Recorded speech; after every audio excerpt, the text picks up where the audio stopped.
Iya. Oke. Mm-mm.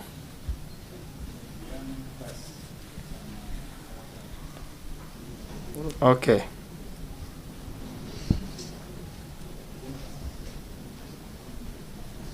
Iya.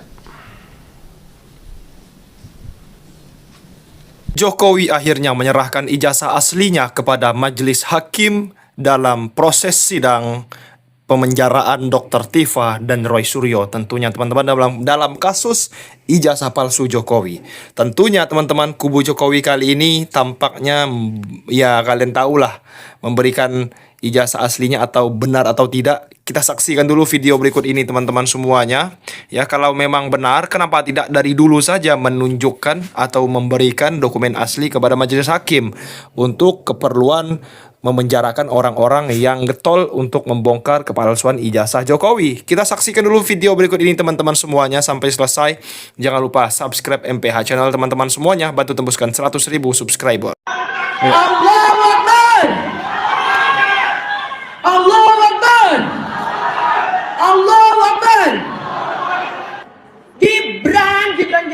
Gibran itu impeachable, layak dimakzulkan. Apa yang ditakuti oleh Jokowi saat ini? Pemakzulan Gibran. Yang paling dia takuti saat ini adalah pemakzulan Gibran. Dan itu yang sekarang sedang kami lakukan. Bukunya sudah kami launching, namanya Gibran's Black Paper. Itu yang ditakuti oleh Jokowi. Itu yang ditakuti oleh begundal-begundalnya. Itu yang ditakuti. Maka mereka menahan kami. Mereka akan memasukkan kami agar kami berhenti. Yeah. Saya tidak tahu apakah yang ada di ruangan ini menyadari besarnya masalah ini. Mudah-mudahan yang hadir di sini menyadari betul besarnya masalah ini. Ini adalah perang terbesar rakyat biasa, bukan siapa-siapa melawan mantan penguasa yang menguasai 11 triliun. Jadi harapan saya sebetulnya kalian gak usah risau. Saya ada di luar atau di dalam.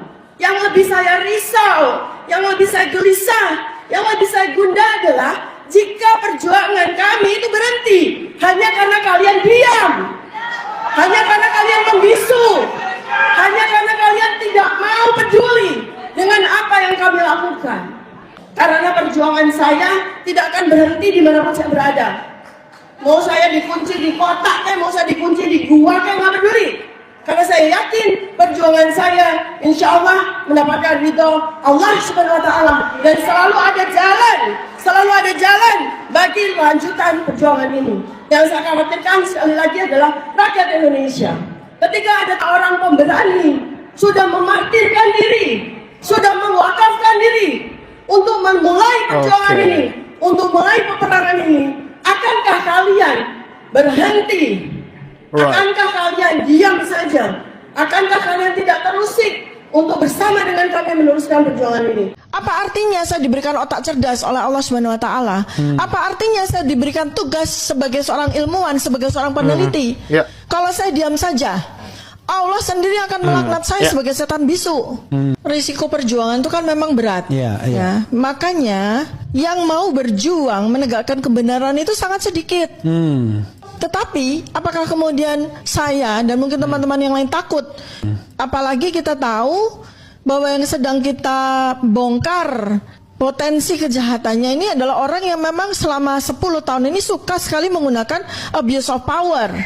Ya, tetapi apakah kemudian saya dan mungkin teman-teman yang lain takut? Kalau kami takut dari sejak awal kami tidak melakukan ini. Tetapi apa? Apa artinya saya diberikan otak cerdas oleh Allah Subhanahu Wa Taala? Apa artinya saya diberikan tugas sebagai seorang ilmuwan, sebagai seorang peneliti? Kalau saya diam saja, artinya itu kalau saya sebagai orang yang dikarunia otak cerdas, sebagai orang yang diberi tugas Allah menjadi peneliti, lalu saya diam saja, Allah sendiri akan melaknat saya sebagai setan bisu. Ya, nah, apakah saya takut hukuman dunia lebih takut dibandingkan hukuman akhirat? Buat saya tidak. Apalagi di usia saya yang sudah melampaui setengah abad. Untuk apa sih kita mulia di mata orang dengan harta triliunan tapi didapat dari merampok harta rakyat? Untuk apa kita punya rumah megah 12.000 meter persegi dengan bunker yang dipesan khusus di bawahnya? Untuk melindungi siapa? Orang tidak akan bisa terlindungi oleh malaikat dengan bunker. Nggak bisa. Karena kebenaran itu ketika sudah mulai membuka, maka dia akan menempuh jalannya. Walaupun jalan itu sangat sakit, sangat sulit. Orang-orang mulia, orang-orang alim, ulama, apalagi nabi-nabi merasakan itu semua. Ya, kalau itu cuma katakanlah yang termul-termul itu katakan ya, wah itu takut tuh, nangis tuh dokter Tifa itu. Karena sebentar lagi akan dikasih baju Shopee gitu kan, dikasih rompi orange. Kalau saya tuh cuma takut dikasih baju rompi, dari sejak awal saya tidak berbunyi seperti ilmuwan-ilmuwan yang lain. Bisu aja, diam aja di dalam kampus, di dalam rumah, ya kan? Mungkin sidang persiapan juga Pak Sebastian. Jadi belum hadir. Mohon izin majelis mungkin bisa dikonfirmasi ke penasihat hukumnya atau advokatnya majelis, karena kami sudah melakukan pemanggilan secara patut pada hari Kamis tanggal 30 Juli 2026 majelis. Enggak, dalam perkara ini kan yang saudara panggilkan terdakwa. Saya menanyakan kepada saudara, terdakwa hadir atau tidak. Kalau tidak, dilakukan pemanggilan hukumnya. Karena dalam perkara pidana bukan kuasa ya, tapi pendamping.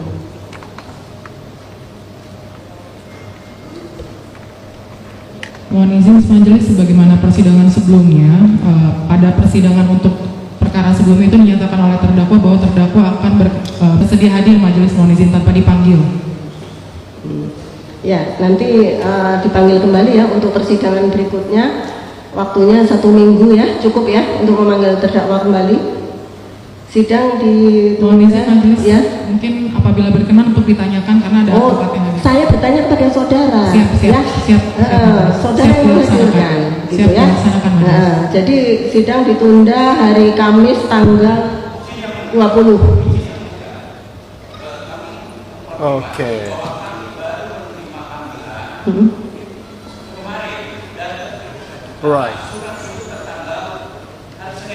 Oh, berarti belum cukup waktunya ya, makanya dipanggil kembali gitu ya, makanya kita hadir hari ini begitu.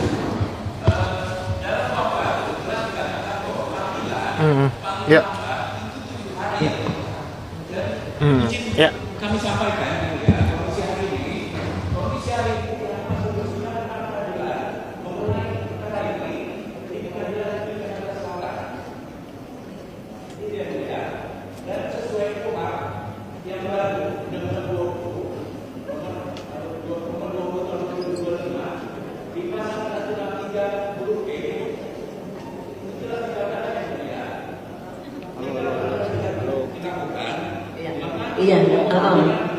cukup ya Pak ya.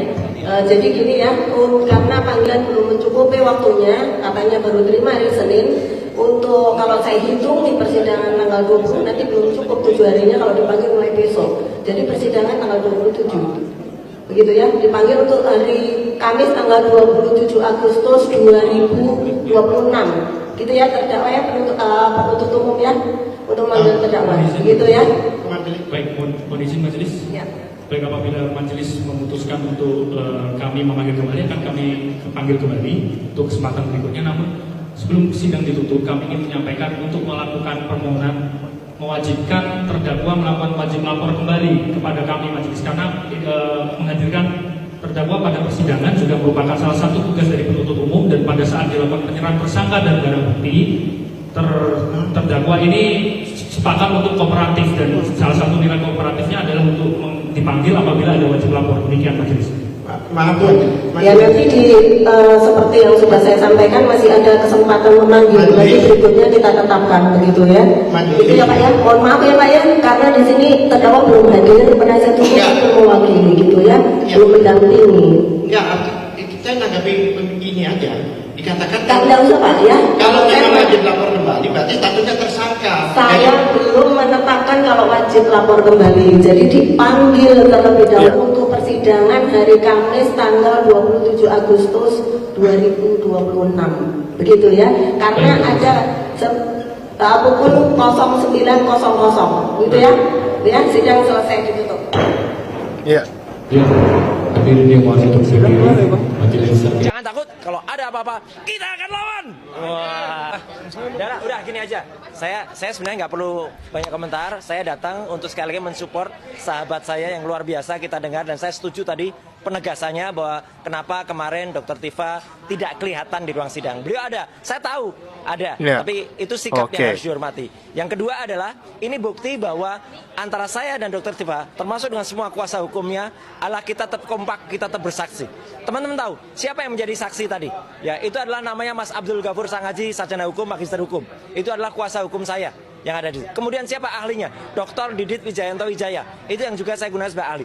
Jadi kita sama-sama serempak, kompak, dan itu kita buktikan bahwa kita harus melawan apa yang namanya kezoliman, kita harus melawan yang namanya kriminalisasi ini. Saya kira dari saya cukup itu. Maju terus Dr. Tifa dengan teman-teman kuasa hukumnya, ya. Jadi jangan takut, kalau ada apa-apa kita akan lawan. Wah, gitu ya. Terima kasih. Assalamualaikum warahmatullahi wabarakatuh. Harus semangat. Oke, itu dia sama-sama. Karena begitu banyak pertanyaan di masyarakat Indonesia, apakah Dr. Tifa dengan ini takut atau mau lari dan sebagainya? Tidak. Di dalam amar putusan jelas ya, ayat 75 pasal 75 ayat 2 dan 3 atau pasal 206. Silakan kalau memang JPU mau lanjut lagi ke banding. Silakan. Jadi tadi pohon tuntutan hukum udah dicabut seakar-akarnya.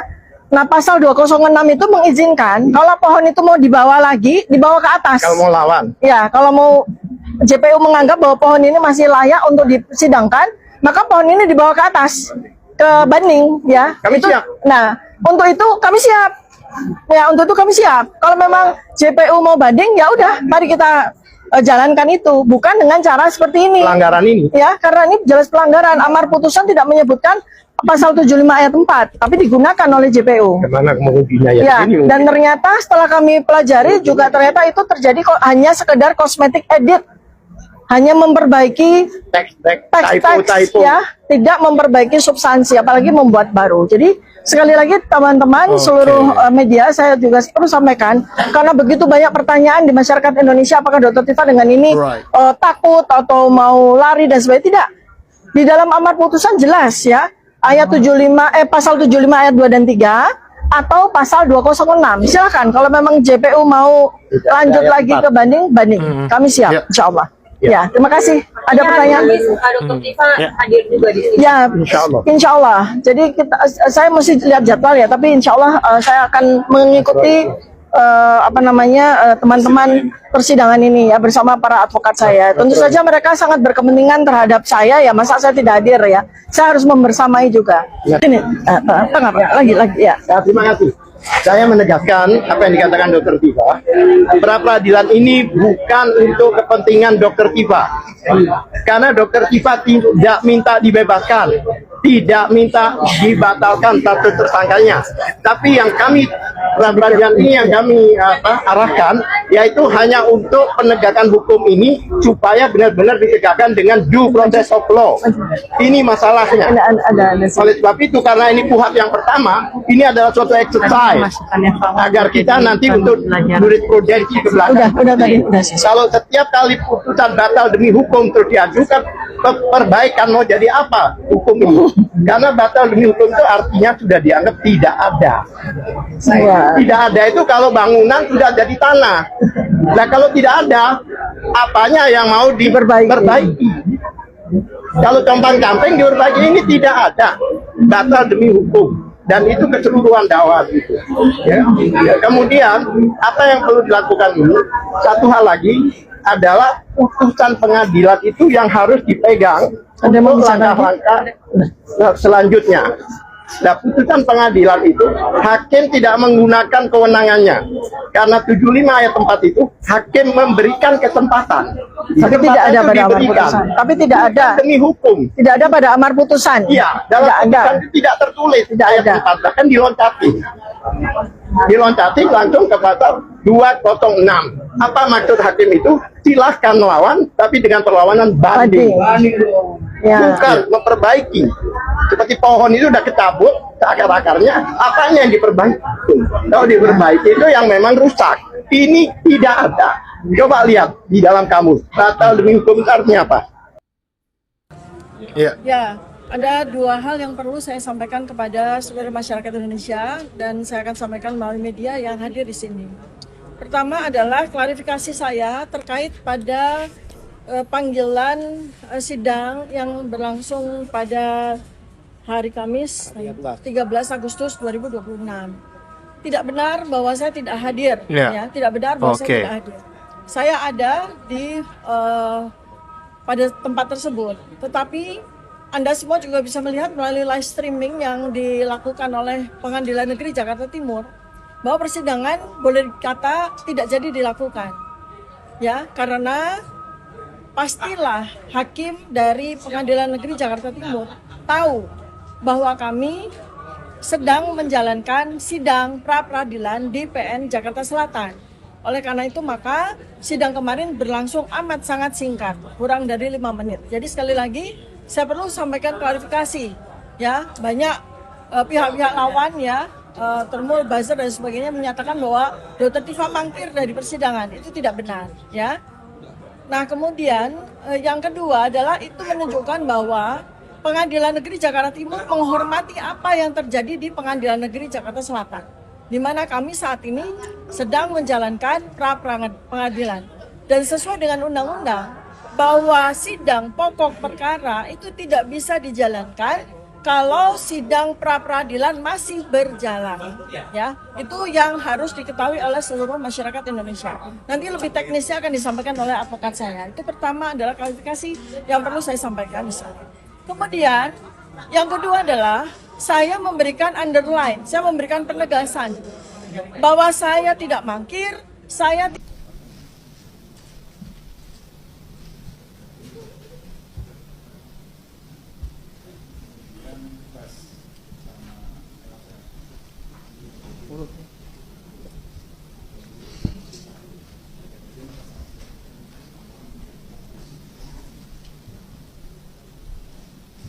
Iya.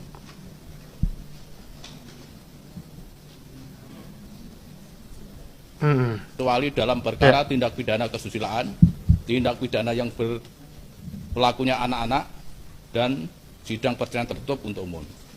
2. Sebelum sidang dimulai, panitera, penuntut umum, penasihat hukum, dan pengunjung yang sudah ada duduk di tempatnya masing-masing dalam ruang sidang.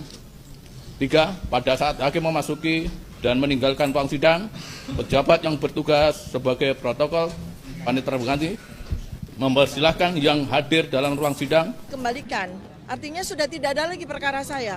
Tapi 3 hari kemudian muncullah surat undangan kepada saya untuk maju sidang. Bukan tersangka karena berkas perkaranya dikembalikan kepada kejaksaan. Oleh karena itu atas posisi ini kami mengajukan pra-peradilan untuk meminta agar penuntut umum itu bukan melakukan perbaikan surat dakwaan, namun melakukan perlawanan kepada atau naik banding lah kepada pengadilan tinggi.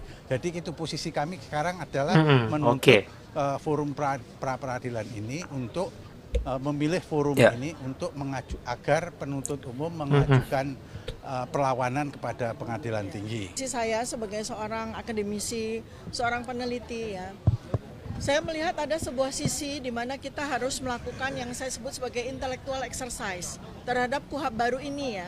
Karena yang terjadi pada saya itu saya lihat bisa menjadi presiden kalau kita tidak segera mempra-peradilankan prosedur ini, ya.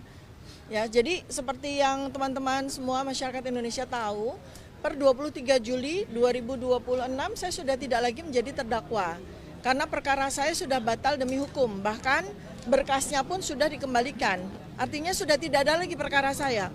Tapi 3 hari kemudian muncullah surat undangan kepada saya untuk maju sidang di tanggal 6 Agustus, ya.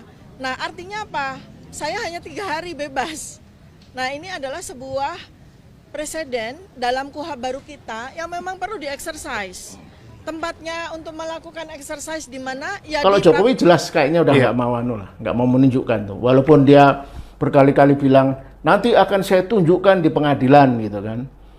Tapi sudah ada 11 pengadilan. Iya. Kasus ini itu ada 11 pengadilan di total. Hampir 10 tahun, lebih dari 10 tahun ini kasus ini. 10 tahun itu artinya kalau kita menghitung dari pertama kali isu ini keluar. Yang waktu itu buku Jokowi Undercover kan, itu terbit tahun 2015, dan kemudian 2016 si penulisnya Bambang Tri ditangkap, dipenjara, divonis pada tahun 2017 3 tahun penjara. Tapi waktu itu kan publik tidak menganggap itu isu publik, belum menjadi isu publik, dianggap ini memang ada orang yang memfitnah dan sebagainya. Jadi ketika Bambang Tri saat itu divonis juga nggak ada reaksi publik yang berlebihan. Tapi kan kemudian pada tahun 2023 Bambang Tri kena lagi. Kali ini bersama Gus Nur. Mereka membuat podcast. Dalam podcast itu menyinggung soal ijazah lagi, dan lagi-lagi divonis lagi 6 tahun 2 orang itu. Nah, yang memicu sekarang menjadi isu publik adalah tahun 2023 ini. Vonis terhadap Bambang Tri dan Gus Nur. Karena dipikir-pikir loh kok zalim ya. Dulu pernah dihukum lagi. Apalagi kan yang ini dihukumnya hanya karena podcast. Iya. Minggu lalu ke sini Gus Nur. Terus nantang lagi Jokowi, sumpah pocong, ayo Pak Jokowi sampai ngelihat kamera ini kan. Wah, itu yang tidak disadari Jokowi dan tim pendukungnya adalah kasus ini tidak akan terus berlarut sampai hari kiamat nanti. Kurang 2 hari. Kiamat kurang 2 hari kalau ini masih terus Mas. Ya, kan? Artinya tidak mungkin publik ya. Sekarang kan sudah menjadi isu publik. Kalau kita lihat di media sosial kan lebih banyak yang ngecam ya. Yang bela paling ya yang disebut termul-termul itu minoritas lah. Nah, jadi setelah 10 tahun lebih dan lebih dari 3 tahun menjadi isu publik, kok ya tidak ada itikat baik lah, entah dari Jokowinya atau yang sudah ada itikat balik baru KPU kan, karena KPU setelah dikalahkan di sidang Komisi Informasi, mereka kan menyerahkan semua yang kita minta. Nah, kita tinggal nunggu UGM dan kepolisian. Sudah tidak ada lagi perkara saya. Tapi 3 hari kemudian muncullah surat undangan kepada saya untuk maju sidang. Bukan tersangka karena berkas perkaranya dikembalikan kepada kejaksaan. Oleh karena itu, atas posisi ini kami mengajukan pra peradilan untuk meminta agar penuntut umum itu bukan melakukan perbaikan surat dakwaan, namun melakukan perlawanan kepada atau naik banding lah kepada pengadilan tinggi. Jadi itu posisi kami sekarang adalah menuntut forum pra peradilan ini untuk memilih forum ini untuk agar penuntut umum mengajukan perlawanan kepada pengadilan tinggi. Saya sebagai seorang akademisi, seorang peneliti ya. Saya melihat ada sebuah sisi di mana kita harus melakukan yang saya sebut sebagai intellectual exercise terhadap KUHP baru ini ya. Karena yang terjadi pada saya itu saya lihat bisa menjadi presiden kalau kita tidak segera memperadilankan prosedur ini ya. Ya, jadi seperti yang teman-teman semua masyarakat Indonesia tahu, per 23 Juli 2026 saya sudah tidak lagi menjadi terdakwa. Karena perkara saya sudah batal demi hukum, bahkan berkasnya pun sudah dikembalikan. Artinya sudah tidak ada lagi perkara saya. Tapi 3 hari kemudian muncullah surat undangan kepada saya untuk maju sidang di tanggal 6 Agustus. Ya. Nah artinya apa? Saya hanya 3 hari bebas. Nah ini adalah sebuah presiden dalam KUHP baru kita yang memang perlu dieksersis. Tempatnya untuk melakukan exercise di mana? Ya di pra-peradilan. Kita akan pantau terus mengenai kasus Dr. Tifa ini yang kembali dipanggil teman-teman, walau sudah bebas katanya ya teman-teman dari segala macam mengenai urusan ijazah Jokowi ini. Ya walaupun Dr. Tifa ini pejuang kebenaran teman-teman, tapi ya capek juga melawan orang-orang, melawan jaksa bayaran Jokowi, polisi bayaran Jokowi, hakim bayaran Jokowi, tentunya akan segera dipenjarakan juga kalau hal-hal seperti itu terjadi kepada Dr. Tifa teman-teman semua.